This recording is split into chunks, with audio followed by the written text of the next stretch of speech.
Smart digital. यहाँ पे बेटा हम लोग ग्रेविटेशन का कुछ क्वेश्चन और डिस्कस कर रहे हैं जो कि प्रीवियस ईयर जेईई में आए हुए हैं। पोटेंशियल है, सैटेलाइट है, इन सभी से जो क्वेश्चन है उसको डिस्कस कर रहे हैं। जैसे सबसे पहला यहाँ पे क्वेश्चन अगर हम देखें तो है an object of mass 1 kg is taken to a height from the surface of the earth which is equal to the 3 times the radius of the earth. The gain in potential energy of the object will be g is equal to 10 meter per second square and radius of the earth is equal to 6400 kilometer. So initial potential energy कितना हो जाएगा? So this is ui is equal to minus g m upon कितना है? This is equal to r. and final potential energy कितना है? This is equal to minus g m upon कितना है? This is 4r. क्योंकि उसका radius जो है उससे 3 टाइम्स है, मतलब टोटल कितना हो जाएगा? 4r हो जाएगा. सो अगर हम गेनिंग पोटेंशियल एनर्जी की बात करें कि पोटेंशियल एनर्जी कितना गेन करेगा, ठीक है. An object of mass 1 kg is taken to a height from the surface of the earth which is equal to the 3 times the radius of the अर्थ.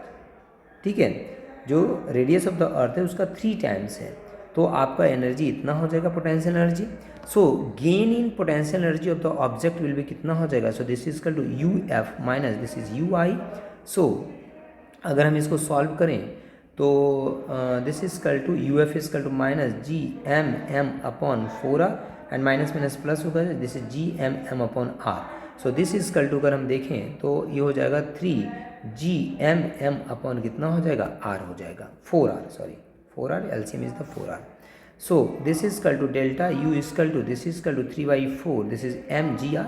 अगर small G के term में लिखें हम तो 3/4 कितना, क्योंकि हम जानते हैं स्मॉल जी इसका टू दिस इसका टू जी एम अपॉन कितना होता है? आर स्क्वायर होता है. तो आर से अगर यहाँ पे मल्टीप्लाई कर दो, आर से डिवाइड कर दो तो ये आ जाएगा.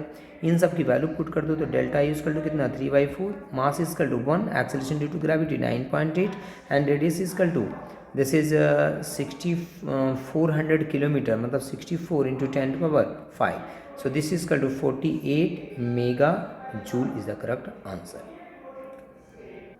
नेक्स्ट क्वेश्चन है यहाँ पे कि solid sphere of mass capital M and radius A is surrounded by uniform concentric spherical shell of thickness 2a and mass 2m.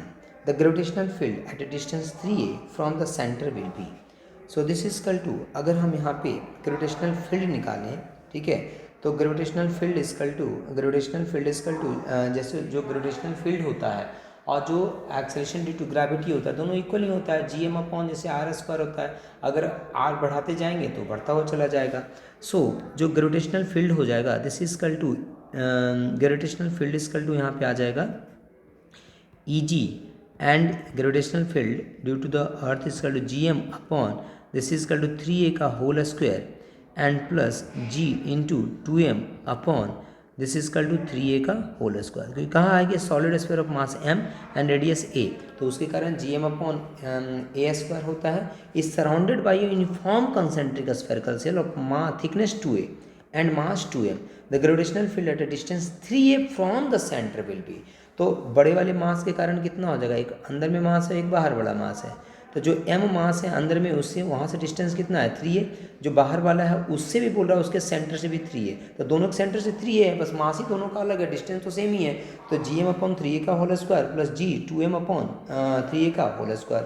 सो अगर इसको हम सॉल्व करें तो this is the gravitational field is equal to gm upon this is 9a square and plus 2gm upon this is 9a square. So gravitational field is equal to this is 3gm upon 9a square. So this is equal to 3. So this is equal to gm upon 3a square and this is the correct answer. gm upon 3a square. C part is the correct answer. Now next question. Next question है escape velocity of a body from the earth is 11.2 km per second. If the radius of a planet be 1/3 the radius of the earth, the mass be 1/6 of the earth, the escape velocity from the planet is. So we know that escape velocity v is equal to this is equal to root under 2 gm upon this is equal to r. So a radius of the planet is equal to this is equal to re upon कितना है? 3. Radius of the planet is equal to earth का radius का 3 and mass of the planet is equal to this is equal to mass of the earth divided by कितना है? 6. So V E जो हो जाएगा earth पे जो escape velocity, this is equal to G M E upon this is equal to R E, and जो V P हो जाएगा this is equal root under two G और एम पी डिवाइडेड बाई कितना हो जाएगा R P. अब M P की value आपको पता है यहाँ पे, so this is equal to in terms of R E and M E, so two G और एम पी इजकल टू कितना हो जाएगा, this is M E by six, M E by six और आर पी इजकल टू हो जाएगा this is R E by three, so this is equal to two, ये two cancel out हो जाएगा, so V P is equal to हो जाएगा root under G M E upon this is R E. So हम इसको अगर डिवाइड कर दें, that this is equation number 1 and this is equation number 2, तो हम सीधे सीधे यहाँ से कह सकते हैं कि this is V upon V P, V upon V P is equal to this is equal to root under two, so V P is equal to हो जाएगा बेटा, so V upon root under कितना हो जाएगा 2 हो जाएगा।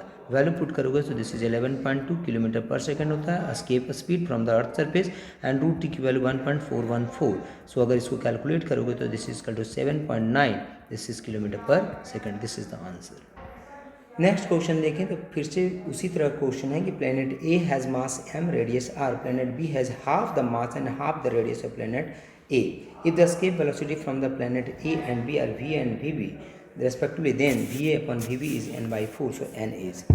तो इस तरह क्वेश्चन कई बार क्वेश्चन पूछे जाते हैं आपको, ठीक है, और उसी तरह से आपको करना है कि प्लेनेट ए जो है, ठीक है, वहाँ पे जो एस्केप स्पीड है this is equal to G M A upon this is equal to R A, और अगर हम दूसरे प्लैनेट की बात करें तो एम बी इजकल टू कितना है, this is equal to M A upon two given है, एंड दिस इजकल टू जो आपका आर बी है, R B is equal to this is R A upon कितना है, this is equal to two given है आपको। So this is equal to V B is equal to कितना हो जाएगा root under two G, so this is M A by कितना हो जाएगा 2 divided by this is equal to R A by कितना हो जाएगा 2, सो सॉल्व करोगे इसको, so this is equal to V A upon V P and this is equal to हो जाएगा यहाँ पे V A upon V P, जब इसको सॉल्व करोगे तो दिस इज इक्वल टू कितना आ जाएगा 1 आ जाएगा बेटा, so this is equal to ये गिवन कितना है, this is N by 4, so this is N by 4, तो एन इज इक्वल टू कितना हो जाएगा, this is equal to 4, so 4 is the correct answer.